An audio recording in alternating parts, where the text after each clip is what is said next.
অপেক্ষায় ছিলেন আমার প্রোডাক্ট কিন্তু অলরেডি চলে এসেছে আজকে আমি আবার বেশি করে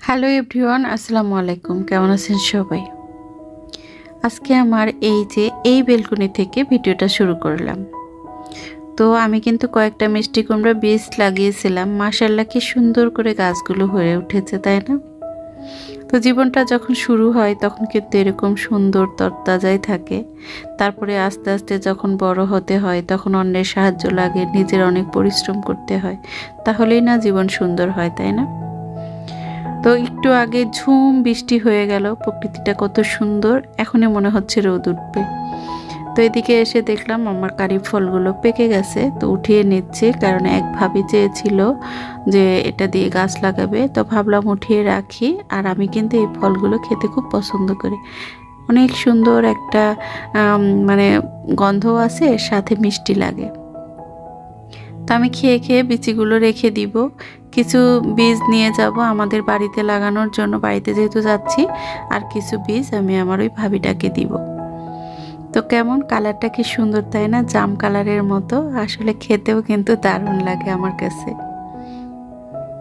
তো অলরেডি পুরো বাসা মানে বিছানা গোছানো ফার্নিচার মোছা সব কিছু কিন্তু হয়ে গেছে তো যেহেতু একটা কর্নার আমি আজকে তো আপনাদের সাথে শেয়ার করব সেই কাজটা বাকি রেখে তো এসে দেখি ছেলে পড়তে বসেছে কিন্তু এই জানালাটা আবার বন্ধ করে দিয়েছে খুলে দিলাম বললাম যে দেখো কি সুন্দর হাওয়া দিচ্ছে বাইরে থেকে তো যে কাজটা করব আপনাদের সাথে শেয়ার করব সেটা হলো মূলত আসলে যে আজকে অনেক দিন হয়ে গেছে আমার এই গাছ জারটা কিন্তু ক্লিন করা হয় না একদম ময়লা হয়ে গেছে তো যখনই দেখি মনে হয় তখনই করব তো ভাবি যে এই ক্লিন করব আপনাদের সাথে নিয়ে আর করাও হয় না ভিডিও করা হয় না কাজও করা হয় না আজকে যখন কিচেনের সব কাজ মোটামুটি শেষ হয়ে গেছে ঘর গোছানো শেষ গোসলও করে নিয়েছি তো ভাবলাম এই সময় যদি আমি আজকে শুরুই করব আপনাদের সাথে আমার এই জারটা ক্লিন করা দিয়ে পাথরগুলো ভালো করে ধুয়ে নিচ্ছি আর কালারটা কিন্তু যেমন রং চং তো সবসময় মানুষের জীবনে আল্লাহর কাছে প্রার্থনা করি এরকম রং চং দিয়ে যেন সবার জীবন ভরে থাকে তবুও দেখবেন চলার পথে এই মুহূর্তে আপনি খুব আনন্দ করছেন পর মুহূর্তে আবার হয়তো বিষণ্ণতা এসে কারা নাড়বে তো বিষণ্ণতার সময় কিন্তু আসলে খুবই কম সময় থাকে আমরা আসলে আনন্দের সময়টাই কিন্তু বেশি পার করি কষ্ট কিন্তু জীবনের সামান্যই থাকে কিন্তু ওই কষ্টটাকে বয়ে বেড়ানো আমরা মানুষের একটা অভ্যাসে পরিণত হয়ে গেছে আমরা যদি চিন্তা করি যে দিনে কতক্ষণ মুহূর্ত খারাপ কেটেছে আর ভালো মুহূর্ত কতটুকু কেটেছে তাহলে কিন্তু সারাক্ষণ শুধু শুকরিয়াই করতে থাকবো তো যাই হোক আজকে আমার কিন্তু ওই যে বললাম না গত কয়েকদিন ধরে আপনাদের জন্যই আমার শুধু টেনশন হচ্ছিল প্রোডাক্টগুলো অর্ডার করেছি কতদিন হয়ে গেছে প্রোডাক্টগুলো আসতেছে না সব কিছু মিলিয়েই তো ঝামেলা হচ্ছে তো এখন যেহেতু ডলারের দাম বেশি তারপরে আবার হচ্ছে আপনাদের পোর্টেও কিন্তু পার করতে মানে ট্যাক্স সরকার ট্যাক্সও বেশি কাটছে সব কিছু মিলিয়ে অনেক ঝামেলা হচ্ছে তো আপনাদের সাথে এই জন্য কিন্তু আমি প্রোডাক্ট শেয়ার করতে পারছি না আর কালকেও ভিডিওতে এক আপু কমেন্ট করেছে আপু আপনার ক্লথগুলো কোন দিন আসবে তা আমি জানি আমি যেরকম আগ্রহ নিয়ে বসে আছি আমার আপুরাও কিন্তু তেমন আগ্রহ নিয়ে বসে আছেন তো রঙিন সবকিছু দেখতেই ভালো লাগে তাই না দেখেন কি সুন্দর পাথরগুলো একদম চকচক করছে পানির ভিতরে এখন গাছটা দিব আমার মনটাও এরকম চকচক করে উঠছে আসলে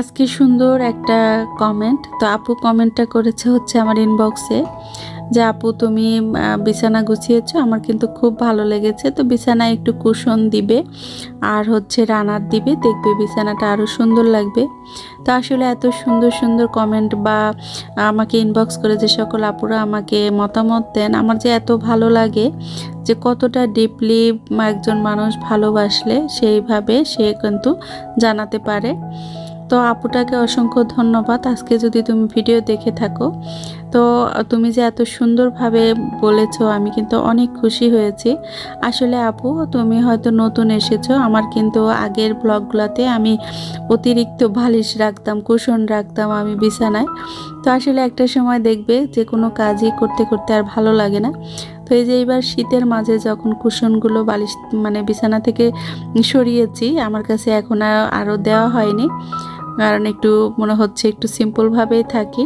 তো কুশন সব কিছু রেডি, নতুন কুশন কাভারও কিনেছি। তো সব কিছুই আবার নতুন করে সাজাবো ইনশাল্লাহ। তো ঈদের আগে আর বেডগুলো সাজাচ্ছি না, কারণ আমি বেশ কিছুদিন থাকবো না, প্রায় 3 সপ্তাহের মতো আমি সিলেটে থাকবো না। তো এগুলো কিন্তু আবার নোংরা হয়ে যাবে। তো ইনশাল্লাহ ঈদের পরে যখন বাসায় আসব, তখন আমি সুন্দরভাবে বেডটাকে সাজিয়ে নিব আর আপনাদের সাথেও শেয়ার করব। আমি যখন কোনো কাজ মনোযোগ দিয়ে করি বা ভিডিও করি, আমি বুঝি আমার তোজোটা খুব বিরক্ত থাকে। এই যে মন খারাপ করে মানে আমি যেদিকে যাচ্ছি সেদিকে যাচ্ছে। ওর আসলে এখন কিন্তু ঘুম পাচ্ছে, কিন্তু না ঘুমিয়ে ও আমার পিছে পিছে দৌড়াচ্ছে। তো ওই রঙিলা কিছু পাথর, ওখান থেকে কিন্তু আমি কিছু পাথর নিয়েছিলাম যে এই গাছটা দেওয়ার জন্য। এখানে কিন্তু একটা পাথরই আমি রেখেছি, এটা হচ্ছে আমার মিমি ড্রয়িং করে দিয়েছে আমাকে। আমার ছেলে মেয়ে 3টাই মাশাআল্লাহ খুব সুন্দর ড্রয়িং করে। তো পাথর ড্রয়িংটা মিমি করতে বেশি পছন্দ করে। তো স্মাইল দিয়ে একটা পাথর ড্রয়িং করে দিছে আর বলছে আম্মু এটা তোমার চোখের সামনে রাখবা আর ওটা দেখবা, সবসময় স্মাইল থাকবা। তো আসলে ছেলে মেয়েগুলোদের ভালোবাসা বা বাবা মার ভালোবাসা সন্তানদের প্রতি সব কিছু কিন্তু একদম অন্যরকম না। তো আসলে কিছু কিছু জিনিস চিন্তা করি, আমি যখন চুপ থাকি তখন নাকি মুখটা একদম মন খারাপ করে থাকি। তো আমার মেয়েদের কথা মানে ছেলে মেয়েদের কথা, তুমি সবসময় হাসি মুখে থাকবা। আসলে আমার ওইভাবে হাসি মুখটা মনে হয় যখন চুপ থাকি তখন মনে হয় ওদের ওই মুখটা দেখতে ভালো লাগে না।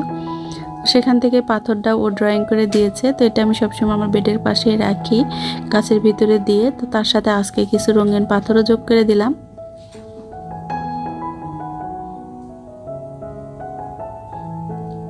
তো একটা কাজ করতে আসলে কিন্তু আরেকটা চোখে পড়ে। বেশ কয়েকদিন ধরে এই র্যাকটাও দেখতেছিলাম যে একটু ময়লা হয়ে গেছে, তো আমি সেটাও একটু ক্লিন করে নিচ্ছি। আবার এদিকে হচ্ছে হ্যান্ড ওয়াশটাও শেষ হয়ে গেছে।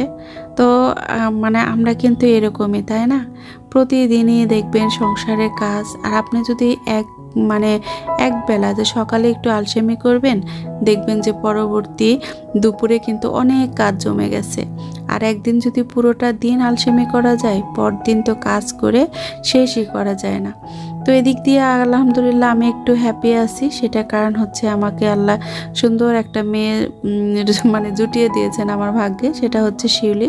তো শিউলির জন্য সবসময় দোয়া করি, ও খুবই ভালো একটা মেয়ে। তো ওর থাকার কারণে আমার দেখা যাচ্ছে অনেকটা হেল্প হয়। আর আপনারা জানেন আমার কিন্তু একটা কঠিন রোগ, সেটা হচ্ছে রিউমাটয়েড আর্থ্রাইটিস। তো এই আর্থ্রাইটিসটা কিন্তু খুবই ডেঞ্জারাস একটা। তো আল্লাহর কাছে প্রার্থনা করি এই কঠিন রোগটা যেন আল্লাহ কাউকে না দেন, কারণ এটা এমন একটা রোগ দেখতে দেখতে একজন মানুষকে বিছানায় শুইয়ে দেয়। আপনি ভালোভাবে কথা বলতে বলতে 1 ঘন্টার মধ্যে হয়তো আপনি অসুস্থ হয়ে যেতে পারেন, যেটা একদমই অনাকাঙ্ক্ষিত। তো এটা কিন্তু আসলে খুবই একটা অন্যরকম। তো যাই হোক, আমি এটা ঠেলে নিলাম আর আল্লাহর কাছে শুকরিয়া করি সবসময়, যে সবসময় আমার একটাই চাওয়া যে কর্ম করতে করতে যেন আমার মৃত্যু হয়। মৃত্যু তো মানুষের হবে, এবং মৃত্যুর টিকিটটা নিয়েই কিন্তু আমরা দুনিয়াতে এসেছি। হয়তো টিকিটটার তারিখটা জানি না, এইটুকুই শুধু পার্থক্য। আর মারা যে যাব, তোকে মারা যাওয়ার আগ পর্যন্ত আমার একটাই ইচ্ছা, সেটা হলো যে আমি যেন ইমান আমলের সাথে তো মারা যাওয়ার, এটা তো সবসময় প্রার্থনা করি, সাথে চাই আমি যেন কর্ম করতে করতে মারা যাই, আর কখনো যেন অন্যের অধীনে না হই। এটা যে কতটা কষ্টকর সেটা আমি এই অসুস্থ হওয়ার পর বুঝতে পারছি। তো যাই হোক, সব কিছুর জন্য আল্লাহর কাছে হাজার শুকরিয়া যে আল্লাহ এখনও অনেক অনেক মানুষের চেয়ে আমাকে অনেক অনেক ভালো রেখেছেন। তো আমি কিন্তু সাথে পুরোটা জায়গা আবারও ক্লিন করে নিলাম। আর এই বেসিন এরিয়া যে দিনে কতবার ক্লিন করা হয়, সেটা আমরা যারা কাজ করি তারা কিন্তু জানি। দেখবেন 1-2 গ্লাস ধুলে এই জায়গাটা ক্লিন করতে ইচ্ছে করবে, কারণ না শুকনা থাকলে আমার কাছে একদম ভালো লাগে না। আর এই যে টাওয়ালটা দেখছেন, এই টাওয়ালটা হচ্ছে সব সময় দেখবেন ভিজা থাকবে, কারণ বারবার ধুবো, বারবার মুছবো, এটাই হচ্ছে এই টাওয়ালের কাজ। আর আমি পাশের গ্রিলে এটা হচ্ছে আমি দিয়ে রাখি, আর যখনই দরকার তখনই। আর ওই যে পানি যে পড়ছে, অনেকে হয়তো ধারণা করবেন ওটা কিসের পানি, ওটা হচ্ছে আমার পিউরিফাই যে পানি নেওয়ার পরে যে পানিটা আসে, ওয়েস্ট পানিটা এদিক দিয়ে যাচ্ছে।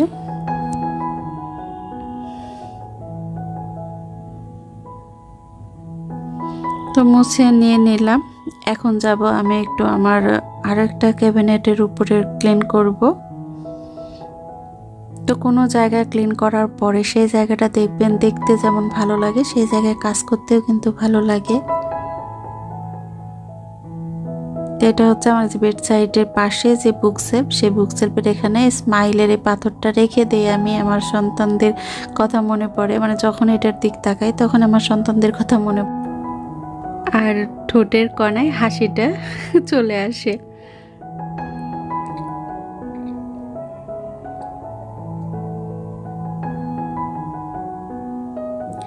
তো এখন চলে এসেছি ইলেকট্রিক্যাল জিনিসগুলো। এগুলা কিন্তু আপনি ইউজ করেন আর না করেন, একদিন বা দুদিন পর পর এভাবে মুছে নেবেন।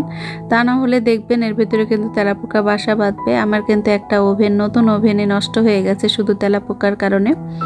তা আমি এই জন্য দেখা যায় একদিন দুদিন পর পরই এরকম করে একটু টেনে টুনে, একদম ভিতরে কিন্তু ক্লিন করাই আছে, তারপরে একটু মুছে নিচ্ছি। এই যে একটু টানাটানি করলাম, এই জন্য কোনো প্রকার পোকামাকড়ের কোনো মানে বাসা বাঁধার কোনো ভয় নেই। এইভাবে ইলেকট্রিক্যাল প্রোডাক্টগুলো যদি আপনারা কিন্তু রেগুলারই এরকম একটু পরিষ্কার করে নেবেন। আর ডিপ ক্লিন কিন্তু সবসময় লাগে না। আমি যেহেতু রান্না করি না, আমি তো জাস্ট ওভেনে একটু খাবার গরম করি, তাও দেখা যায় দিনে একবারও অনেক সময় ব্যবহার হয় না। এই জন্য আমার ওভেনের ভিতরটা কিন্তু খুব মানে 2 মাস বা তারও বেশি সময় লাগে ভিতরে ডিপ ক্লিন করতে। জাস্ট এভাবে আমি মুছে মুছে রেখে দেই। আর এই ক্যাবিনেটটা আবার হয় আপনাদের বলে দিচ্ছি, এটা কিন্তু আমার ওয়াশিং মেশিনের উপরের ক্যাবিনেট। তো এই জায়গাটা ছোট হওয়ার কারণে আমার কিন্তু এই ইলেকট্রিক্যাল প্রোডাক্টগুলো রাখতে একটু অসুবিধা হয়। কি করব, যখন যেটা যেমন সেটা তো সেভাবে ব্যবহার করা জানতে হবে। তো মিয়াকোর এই এয়ার ফ্রায়ারটা নিয়ে এক আপু কমেন্ট করেছিল যে আপু তোমার এয়ার ফ্রায়ারটা সম্পর্কে একটু জানিও। এটা কিন্তু অনেক আগে আপু বলেছিল, তো আসলে আপুর নামটাও ভুলে গেছি। তো আজকে যখন ক্লিন করতে আসলাম তখন মনে পড়লো আপুটার কথা। তো ওই আপুটা হয়তো আজকে ভিডিও দেখবেন কিনা জানি না, কিন্তু অন্যান্য আপুদের জন্য বলে দিচ্ছি, আপনাদের যদি এয়ার ফ্রায়ার কেনার ইচ্ছা থাকে তাহলে আমি বলবো যে স্যামসাংটাই কিনবেন। কারণ মিয়াকোরটা ভালো আছে, আমার প্রায় 2 বছর হলো ব্যবহার করছি, মোটামুটি রান্নার জন্য খুবই পারফেক্ট। কিন্তু এই যে হ্যান্ডেলটা কিন্তু একটু কালো হয়ে গেছে, এটাই হচ্ছে এটার সমস্যা। আর গতদিন আমি কেক বানিয়েছিলাম ছেলের জন্য, ছোট ছোট 2টা কেক বানিয়েছি কাপে। তো কাপ কেকগুলোও এর ভিতরে এত ভালো হয়, একদম মনে হবে বেকারি থেকে তৈরি করা বা যে ইলেকট্রিক ওভেনে যে করা হয় ঠিক সেরকমই কিন্তু হয় এয়ার ফ্রায়ারে কেকগুলা। তো আপনারা মানে রান্না বান্নার জন্য আমি বলবো যে এটা খুবই পারফেক্ট। আমি এখানে অনেক কিছু রান্না করি, মানে ওভেন তো আমার ব্যবহারই কম হয়, কিন্তু এয়ার ফ্রায়ার কিন্তু প্রচুর ব্যবহার হয়।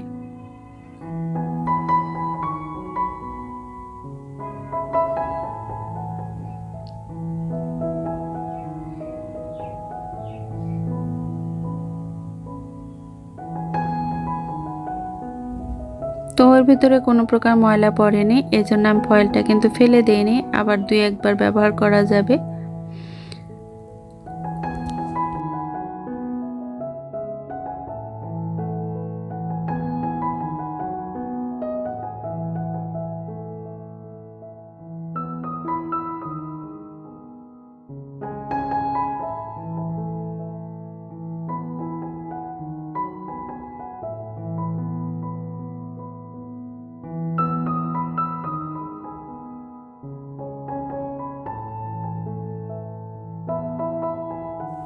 তো একে একে টোস্টার, তারপরে দই মেকার সবগুলো ক্লিন করে নিলাম, হালকা করে মুছে নিলাম, বেশি ময়লা পড়ে না যেহেতু 1-2 দিন পর পর ক্লিন করে। তারপরে আমি কিন্তু এরকম এই যে আমার মায়ের হাতে তৈরি করা কুশি কাটার কাজের যে এরা মানে কাভারগুলো, এটাকে কি বলবো, ম্যাটগুলো আমি কিন্তু এভাবে দিয়ে ব্যবহার করি, দেখতেও ভালো লাগে আর মায়ের কথাও মনে পড়ে, মায়ের হাতের স্পর্শ আছে এখানে।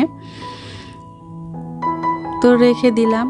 আর দই মেকারটা রাখা একটু সমস্যা হচ্ছে, কি করব, দই মেকারটা আবার দূরে রাখলে আবার বের করো, কারণ দইটাও আমরা রেগুলার খেতে পছন্দ করি, সপ্তাহে দেখা দেখা 2 থেকে 3 দিন দই বানানো হয়, আবার কোথায় রেখে দিব, তো এই জন্য এখানে রেখে দিলাম।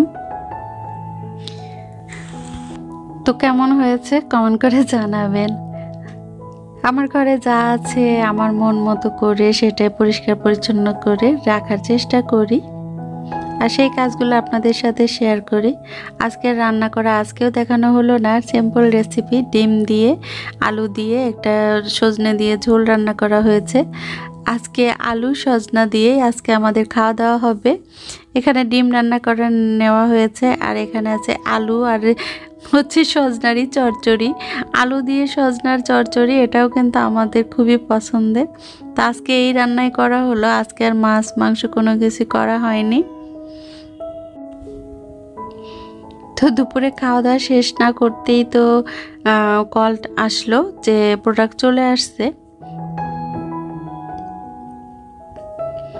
কিন্তু প্রোডাক্ট আসার পরে হাতে পাওয়ার পরে যে আনন্দটুকু হওয়ার কথা তার চেয়ে কিন্তু একটু মনই খারাপ হয়ে গেছে। তো কেন মন খারাপ হয়েছে সেগুলো আপনাদের সাথে শেয়ার করব। আজকে আর এটা নিয়ে কিছু বলছি না, নেক্সট ভিডিওতে আমি আমার প্রোডাক্ট নিয়ে আপনাদের সাথে ভিডিও শেয়ার করব। আশা করছি ততক্ষণ পর্যন্ত আপনারা আমার সাথেই থাকবেন। আর আজকের ভিডিও যদি আপনাদের ভালো লাগে, তো ওই যে পুরনো কথাটাই, আমার চ্যানেলটি যদি এখনও সাবস্ক্রাইব করা না থাকে তো আশা করব আজকে আপনি সাবস্ক্রাইব করে রাখবেন, আর পাশে থাকা বেল অপশনটি অন করে রাখবেন। তাহলে আমার ভিডিও ছাড়া মাত্রই কিন্তু নোটিফিকেশন আপনার কাছে পৌঁছে যাবে, আর চাইলে দেখে নিতে পারবেন। তো প্রোডাক্ট কিন্তু আমি অনেক আনতে চেয়েছিলাম, তো ততটা আনিনি। কেন আনিনি সেগুলো সব কিছু নিয়ে নেক্সট ব্লগে আপনাদের সাথে শেয়ার করব। আজকের মতো এখানেই রাখছি। সবাই ভালো থাকুন, সুস্থ থাকুন। আল্লাহ হাফেজ, আসসালামু আলাইকুম।